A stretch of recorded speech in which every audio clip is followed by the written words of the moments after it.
Hello there, welcome to another episode of World of Tanks with Ngani Titan. We're here on the Arctic map and I'm on the Motherland. It's primarily a tier 8 battle. There are a couple of tier 9s on both sides. The enemy have more than us. And it's a battle I think that demonstrates the importance of going to the choke points, bringing enough force to the choke points.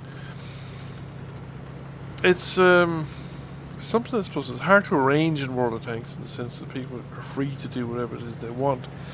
But we have 3 tanks going to the northwestern side of the map, or at least along the northern edge of the map, and we're too many tanks really going to the southern, to the heavy tank corner down there at H8, that area, and too many light tanks as well. Those light tanks should be going to the middle and not down there. And I'm over here with basically a tank destroyer. There is another one behind me, and while you'll always get tank destroyers there at C7, C8, and other tanks, personally I think it's a completely useless location.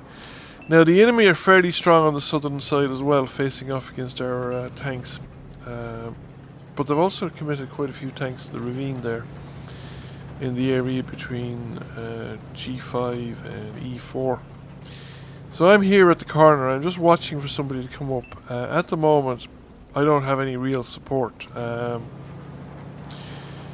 Those tank destroyers are fixated, shall we say, on the guys in the ravine. I came up here, but as soon as I did, I was spotted. So I thought, right, I've no actual business up there. There's no point in trying to shoot at these people when I'm spotted there. Hold down. In a strongly defended position, I wouldn't see much of their tanks. There wouldn't be much exposed. Now, in hindsight, I could have tried going up onto the cliff on the left-hand side and see if I could get a shot onto them. I'm not sure if I had the gun elevation to get a shot from that position, though. However, given that I've been at this corner and nobody has appeared here, and there's quite a lot of tanks to the south of me, I'm kind of betting that there is no one here. However, then I see the 3 falling, and I know there's at least one tank here, and that's it. It's an AMX 1390. Now, he is a tier above me. Now, I used the repair kit there because I would have been stuck with my lower front plate exposed, and I didn't have repair skill on this crew, which would be more than enough time for him to do me a lot of damage. Now, he has emptied his clip, I think, which is why he's running away, and he goes behind these rocks. I genuinely thought that I could actually get round, or at least fire around these rocks from this side, but it turns out I can't. It's completely blocked terrain. So I have no choice but to go after him from the other side. He might still be reloading. I know the reload times on some of these things seem quite long. So I come around and I hit him once, and then I just ram him to finish him off. And I'm in lower ground, so I'm actually safe enough from tanks to the south of me. And I didn't spot anything either when I went around on him.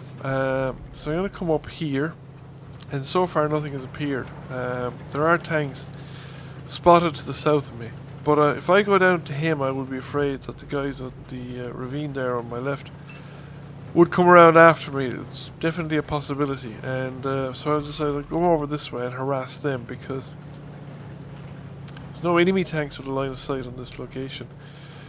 The enemy tanks in front of me as well are isolated. They can't support the defence to the south from this location. They're under fire to the north.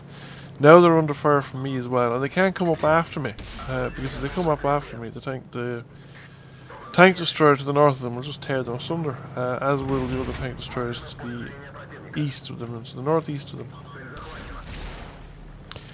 With only one tank left, I come in after the T-54 Mod 1. I reckon I can take him. I'm kind of surprised actually that the light tank didn't take the opportunity of coming in on top of him as well. The two of us would have finished him off in pretty short order. Now, in hindsight, I might have made a better move if I supported that tank destroyer going around the northern side and come down the western side. But this isn't a bad move either, particularly since there are a bunch of tanks coming in from my left, from the eastern side of the map, and with me coming in this way I can disrupt them quite a lot. Now, I don't know what the Yak Panther was doing. I mean, it wasn't the worst idea supposed to try and shoot me here at the corner as I came around. It didn't work out for him. I bounced a shot off the front of him, but then he drives past me. And I'm not sure why he chose to do that, because that just exposed the back of his tank. Now, I make a huge mistake here. I really shouldn't have come out in this location with tanks behind me. I was probably going to spot the artillery, but I pay very dearly because I'm not going to be able to take out a GW Tiger with one shot.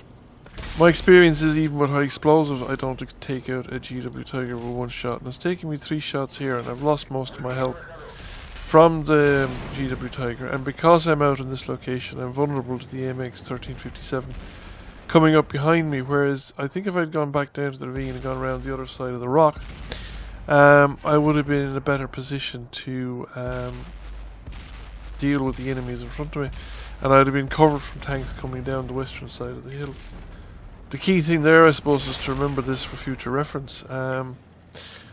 The enemy, on the other hand, have no chance. There are too many surviving tanks. They're confined in their locations, so they can't dictate the terms of the battle. They just have to take it on the chin as tanks come around the corner to them. And that's it, game over. So, final result will be... we have victory. We get 70,000 credits, 2,770 damage, which is pretty respectable. Second class mastery in the Kamikaze for killing a higher tier tank with a ram. The more detailed team results will show that I came first by experience, and our team generally did pretty well. Few players did low amounts of damage, but the enemy team did very poorly in damage. Quite a lot of players doing less than 500 points of damage. In particular, the Carnarvon and the T51 mod, or T54 mod 1, both did rather poorly, because that location is not a good location for shooting tanks from. It's a good location if you have good spotting range. However, not really a place I'd go to if I wanted to do or maximize the amount of damage that I was doing to enemy tanks. So, thank you for watching. I hope you enjoyed the video. If you did, please consider giving it a like. If you have not already done so, please consider giving the channel a subscription. Once again, thank you for watching, and I'll catch you all again soon.